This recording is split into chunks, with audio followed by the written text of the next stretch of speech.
Joke to get us started.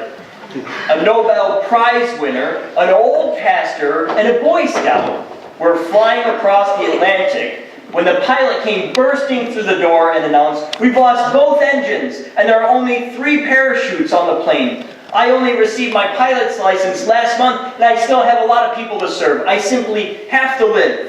With that, he grabbed a parachute and jumped. The Nobel Prize winner said, "Just last week, I received the prize for being the smartest man on earth. I have a lot of work to do for humankind. Sorry, I also have to live." He grabbed a parachute and he jumped. The pastor turned to the boy and said, "Son, I've lived a long life. I've put my faith in what Jesus has done for me, and I know for certain that when I die, I will go to heaven. You are a young man and have your whole life ahead of you. You take the last parachute and jump." "Not to worry, sir," said the Boy Scout. "There's still 2 parachutes left. The smartest man in the world just jumped with my backpack."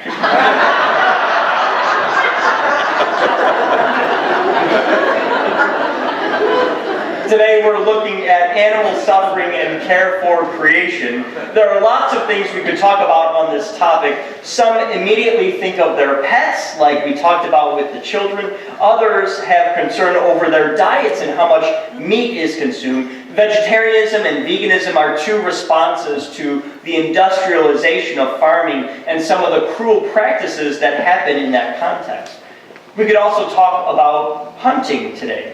My family never hunted, and I've never held a gun in my life, but my wife, Emily, her sister and brother-in-law are avid deer hunters in Pennsylvania.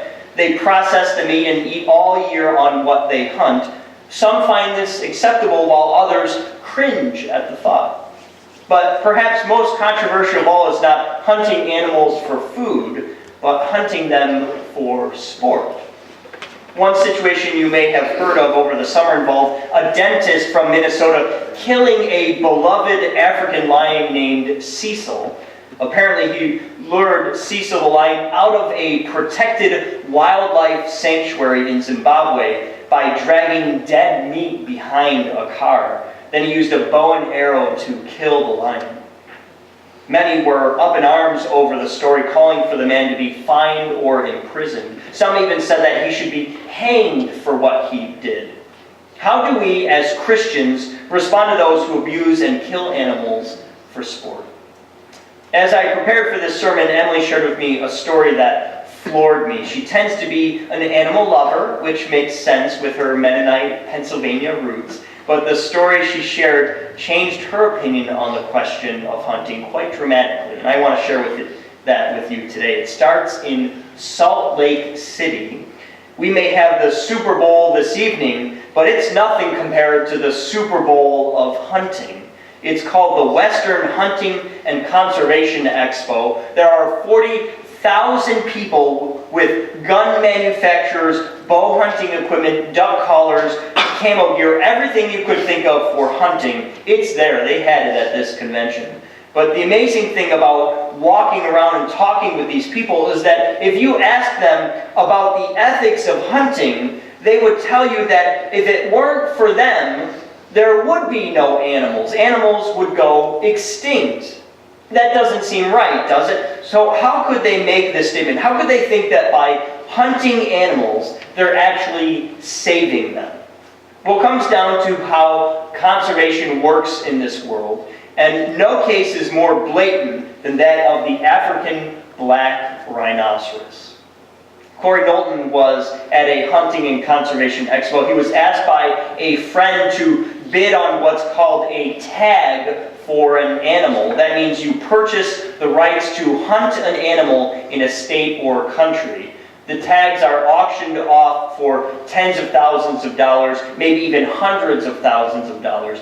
Millions are raised, which goes back to conservation agencies that preserve wildlife. So Corey Knowlton was asked by his friend to bid on a black rhino tag. There was a growing public backlash to hunting black rhinos, even though older male rhinos that cannot reproduce often become dangerous. At a certain age, they begin to gore other rhinos, often killing them.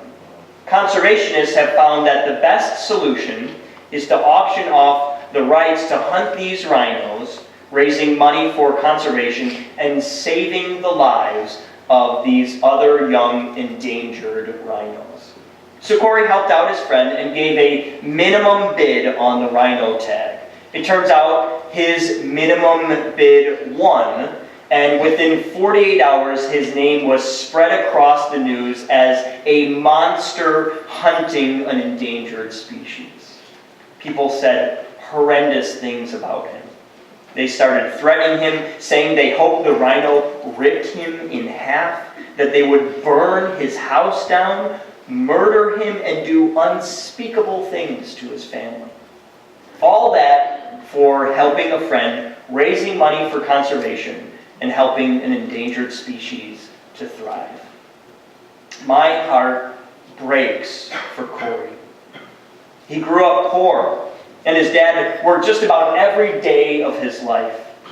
They moved multiple times, state to state, chasing the dream of a better life. The only chance Corey got to spend time with his dad was when they would go hunting. To him, it was a privilege. It was sanctuary. And now that he found success and could give back to the conservation community while doing something he loved, he was tarnished as a monster. You know, I'm very torn on this issue. Many of you will remember my dog, Teddy. He was a sweet Cavalier King Charles Spaniel who would lick my son's face every time I would flip him upside down in front of the dog. And last year, when Teddy died in my arms, I was devastated. Some of you have lost beloved pets before. You know what it feels like. You know how important animals can be in your life. But when we start treating people with such disrespect, not even bothering to hear the rest of the story, we do a disservice to people and to animals. We dishonor all creatures when we treat people like dirt. Here's why. Today we read the story of creation, how on the sixth day, God created all the animals of the earth, and God's crowning achievement was not a dog, it was not a lion or a black rhino, it was humankind. God poured into people the breath of God, creating them in the image of God. Other ancient scriptures would talk about how people were made as an afterthought. They were created to be slaves for the gods and to make life easier on them. Our scriptures, though, point in a very different direction, saying that we are the very centerpiece of creation. We are the image of God, which means we can subdue the earth and rule over it as God does. We are able to do things no other creature on earth can do. We have free will. We are self-aware, doing what we want, going where we want. The scriptures put on display a God who desires to be in relationship with these people. He has a plan, he puts it into action, and is in the process of redeeming all people and all of creation through it. That's what being godlike does. That's the image of God at work. I think this is where we sometimes get into trouble, though. What we do with our abilities that no other creature has, what do we do with it? What do we do with our ability to subdue and rule over the earth, to desire something, put a plan in place, and see it through to its end? We can build huge bridges over rivers. We can reroute rivers if we want to. We can build towers that touch the sky and make enough food for 7 billion people. These are good things when they are in balance with the world, but what happens when our plans put people in harm's way? Or our desires destroy God's creation? See, God's action was to create, to make this world. He made it with care. He sustains it and continues to bring life to it. That's God-like activity. And if we are going to be image bearers of God, then we are not going to destroy creation. We're going to lift it up. We're going to make plans that make it more useful, that make it better for us and brings more life. There was a supposed magazine competition asking for new scientific theories on any topic people wish to submit.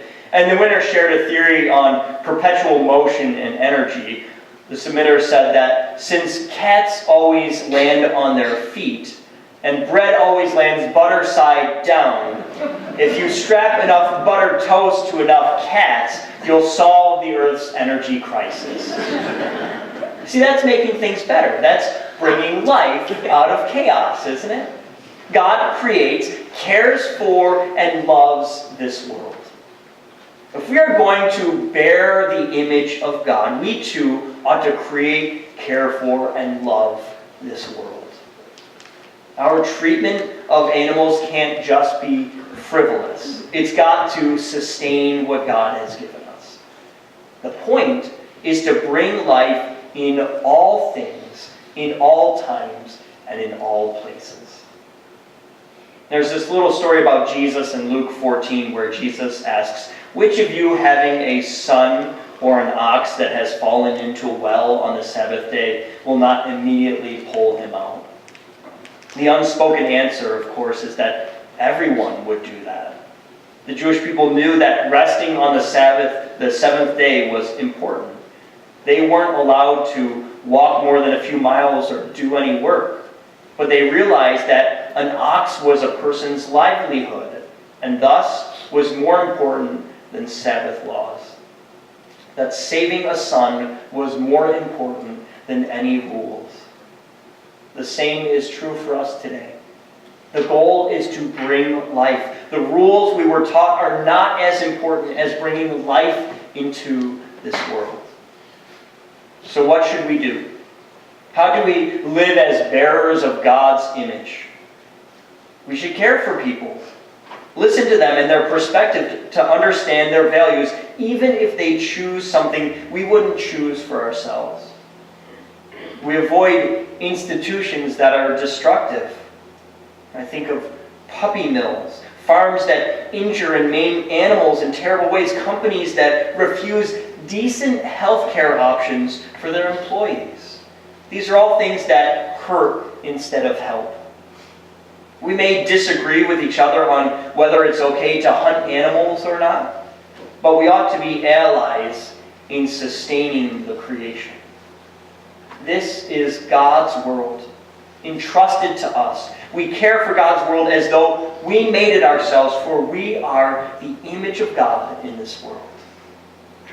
Let me end with this 7th century quote from St. John of Damascus.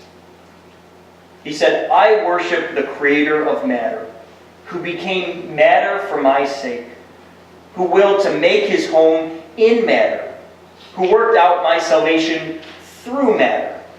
Because of this, I salute all remaining matter with reverence, because God has filled it with his grace and power. Through it, my salvation has come to me."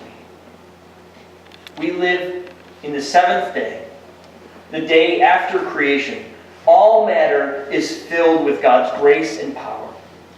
Jesus showed us its importance by taking on flesh and dying for our sins. Now, what you do with this reality and all of creation, that is up to you. Amen? Amen. With that, I invite those that are serving Holy Communion to